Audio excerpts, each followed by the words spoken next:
Hey, good morning, everyone. I hope you are doing really well. It's early morning in the UK, but I have a very important message that I really want to share with you. And before I go into any details, I really would like you to put in the comment section that where you are watching it from, so what country, what city you are watching this from, and also please put in that are you watching it live or are you watching it replay. Okay, so that will give me some indication that how many people watched it live and how many people watched it on a replay. So please put down the country or city that you are watching this live from, and then also that whether you are watching it live or you are watching it replay. So the topic is that how you can kill a 200-year-old business. And I don't know whether you have watched the news yesterday, but UK is one of the biggest, if not the biggest, store. Debenhams went into administration or pre-administration. They are still open today, but who knows what's going to happen, And I have read a very interesting article on BBC about Debenhams, and I was hitting my head that, oh my god, what mistakes they have done. And that's kind of like very interesting to watch. But before I go into it, I actually put together a little note, so I'm a bit cheating. But for those of you who don't know what Debenhams is, it's a store. UK is one of the biggest store. In fact, it has been established, or the very first store was opened in 1778, right? 1778. Now, it became a global, it has stores over 10 countries all over the world. They have lots of franchises in Europe, but they have their own stores in Australia, etc. So it became a global business. And guess what? 3 years ago, it had 900 million, or it worth 900 million pounds. Okay, so that's close to a billion. Now, yesterday or this week, it's worth about 20 million. So you can see that how it dropped off from 900 to 20 in just 3 years. And in fact, it's reported last year close to 500 million loss as well. So that's kind of like crazy.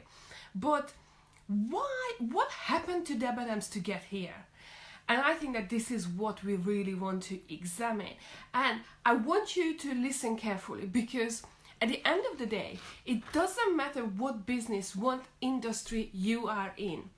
If you are following what Debenhams follow, then you are going to fail. It's no question about that.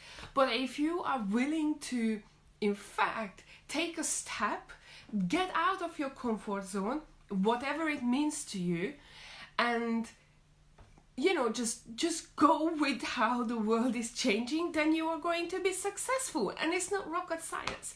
So one of the first things that has changed the industry, and every industry, is a year which is 2006, and that's when the iPhone came out. And I know some of you, you have an Android phone, and there is nothing wrong with that, but fundamentally iPhone has changed the world, and it has such a big effect on how the world is shaped and formed over 13 years. And that influences every single aspect of every single business. So you can't say that it hasn't changed the world. It did change the world. It changed the fashion world as well. Imagine that with the new applications that I'm sure that Okay, I'll give you an example. If you want to go somewhere, what is the first thing you're going to do? You're going to take out your phone and you're going to check the train times, you're going to check the flights, how you're going to get there, you might going to get directions, etc., etc. So iPhone has just fundamentally changed how the world is working, and then obviously all the others have been following. So now we are using our mobile phones, which used to be a phone. It's like a supercomputer. In fact, I know a few people who don't even own a laptop anymore, and this is why it's very important to take a notice of that, because the fashion world has changed as well. So you have to have apps that are ready for the new generations and follows the market and follows that, you know, how we shop online. So Debenhams have failed to look into the future, see the future, what the future is bringing for them, and then eventually get on with and be in the future. Now it's very interesting because I have a very good friend of mine, Adam Johnson, and he was one of my guests on Mega Success Expo, and he is the future guy. He always, you know, looking into the future, that what's going to happen in 2 years' time, you know. So his clients are ready for whatever happens in 2021. So, and I'm cheating. I told you that I'm cheating a little bit here. So Debenhams has failed to see and predict the future, and it also failed to follow the fashion trends, and that's very, very interesting. Now, just imagine that I have heard a few, not fashion store, I wouldn't really call them fashion store, but individuals who started selling clothes, very unique clothes on Instagram. They don't have a store, they don't have a warehouse as such. They have a few clothes and they sell it on Instagram, and you literally can click on it. I like it, I want it. You click on it, you pay for it, and they deliver it to you. That's so simple. Now, also, there is another thing which I really want to, you know, draw your attention to, and it's that Debenhams has failed they were lacking of brand proposition. And what does it mean? First of all, they didn't have a clear message. They didn't even know, or they don't even know their customers. They can't tell that who their customers are. And I think that online, on different social media platforms, there are enormous amount of people talking about that. Know your audience, know your customers. If you don't know them, then you will not be able to send them the right message, and you will not be able to communicate with them. You have to create a brand. Without a brand, you will not succeed, and it's a fact now.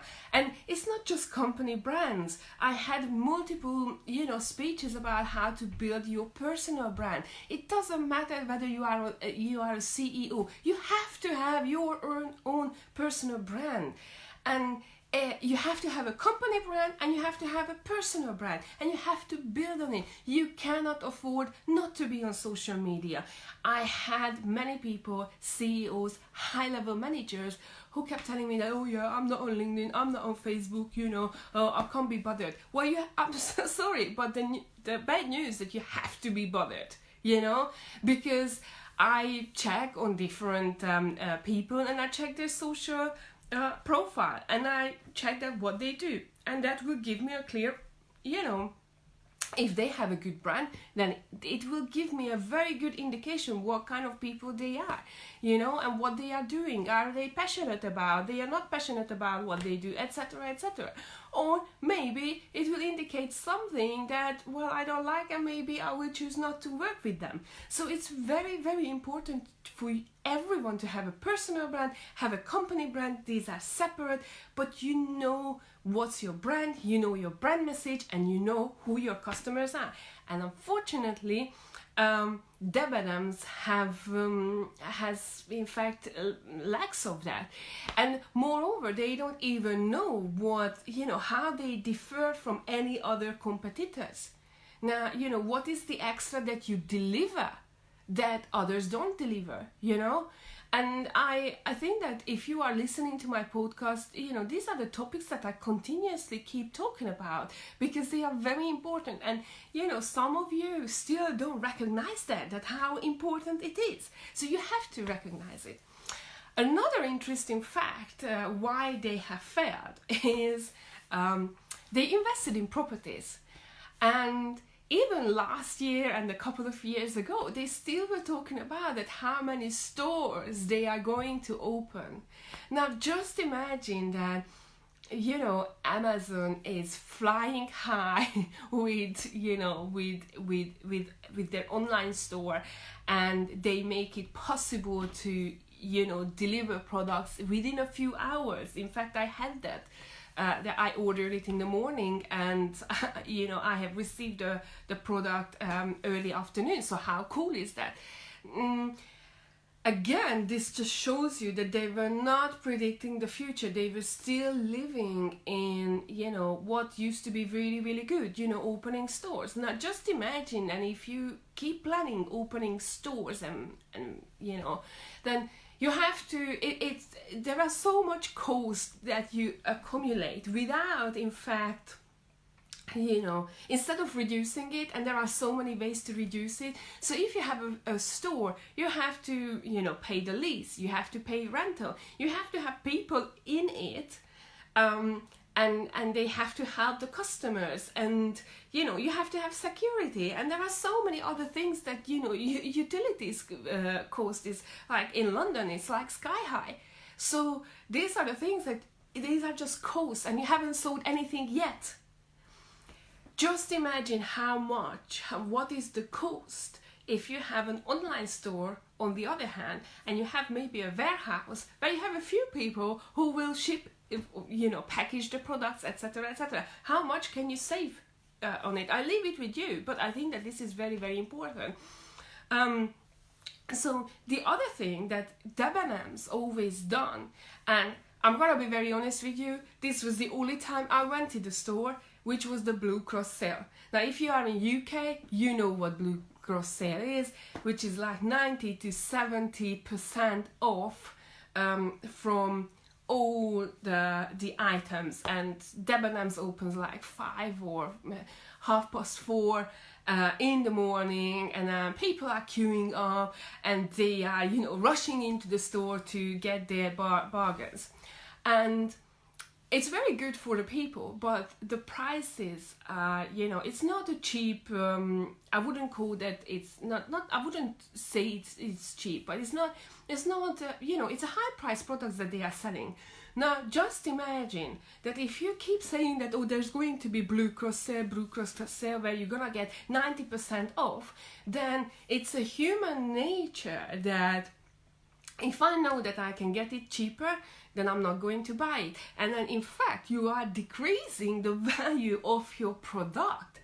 And this is like crazy. Anyone who joins me, can you put down please in the comment where you are watching it from, what country, what city, and whether you are watching it live or on replay. Thank you so much. So when you do a sale, you have to be very, very careful when you actually doing any sales, because you can fall into the trap that people are not going to come to you and buy it from you, but they are waiting for the time when you put your products, your services on sale. And I do not recommend you to do that, because at the end of the day, sales will not create profit for you. That's the bottom line. So once you understand that even a 10% sale can cause you a huge, huge problem. And that's why thank you, Attila. He's saying that he is live and right now from London. Awesome, thank you. But what you have to know that that's why you see there are so many bonuses out there. So I'm sure when you cross through Facebook and different social media, there are different services and packages and products are coming up, and it says that, you know, just buy it now and then you will get also this. Okay, so once you create a 90% off, then it will definitely not going to make you profit. And that's what Debenhams is known about, this Blue Cross sale. And people go there, they have this three-day sale, which is crazy, but eventually they don't make money. So that's kind of like, you have to consider this. And then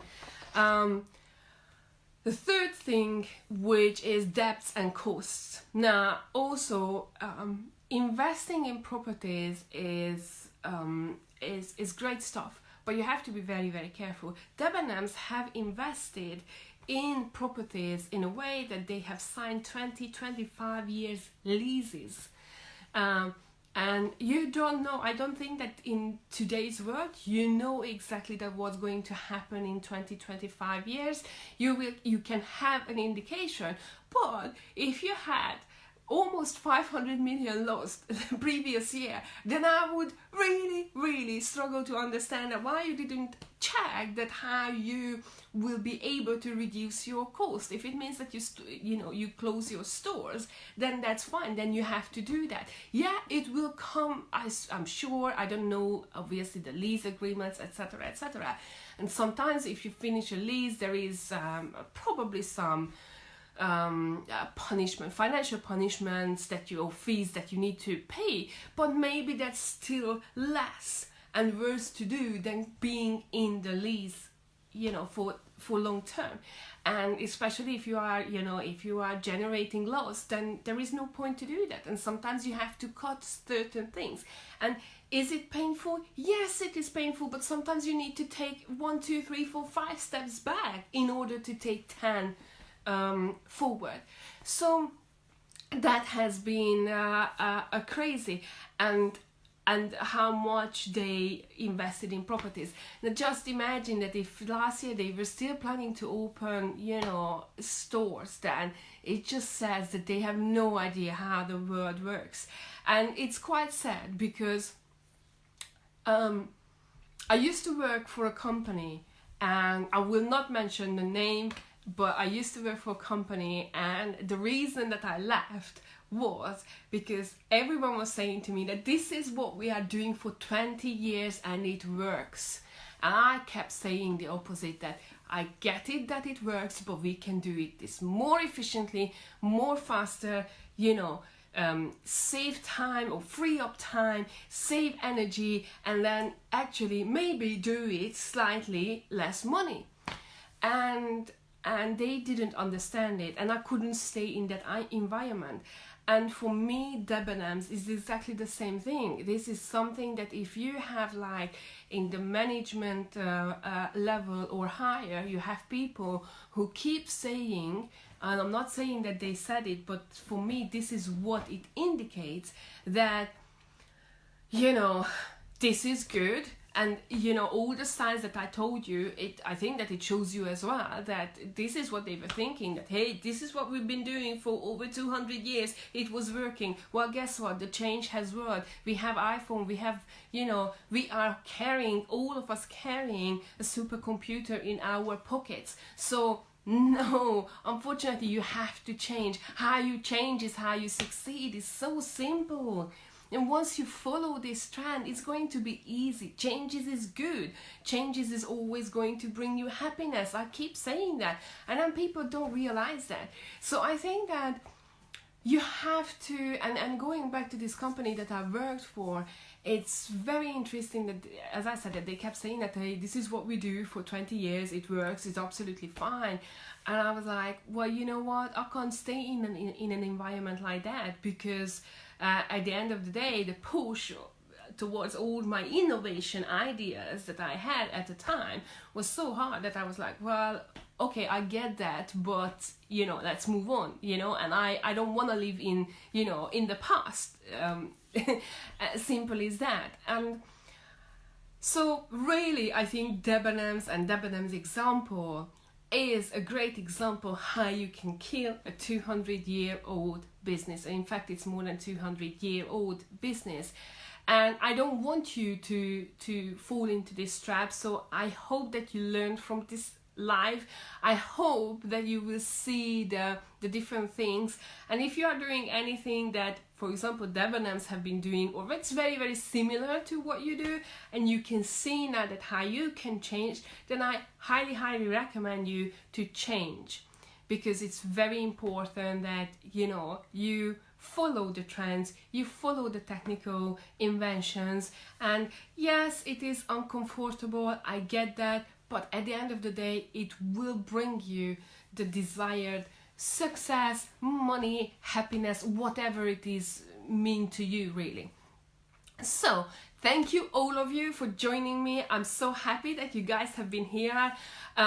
Thank you. All I want you, that if you think that this was useful, please share it. You know, there is no harm with that, or, you know, send it to people who would benefit as well. Thank you guys, and you have an amazing day. Ciao.